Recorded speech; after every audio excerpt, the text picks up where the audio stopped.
a deed of variation can be really powerful. Can you explain how they work and when families might use these? So a deed of variation is where you have the estate of someone who's died.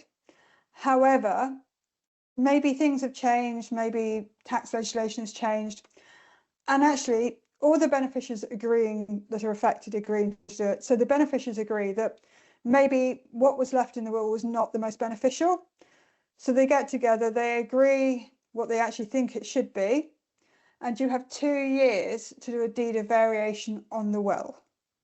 But all the beneficiaries are impacted by the deed of variation must agree to it. That's a really key thing.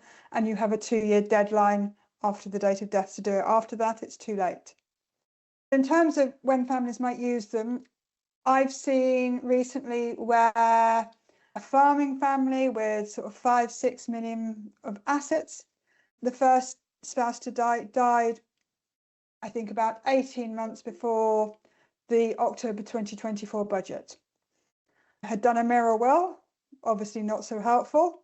And then, up until 2 years after his date of death, it would have been more advantageous to move some of the assets down a generation, leaving in the surviving spouse just enough to utilise the different reliefs and APR and BPR at 100% and move the assets down. Unfortunately for them, they had missed the deadline of which they could have changed the will, and that is really key.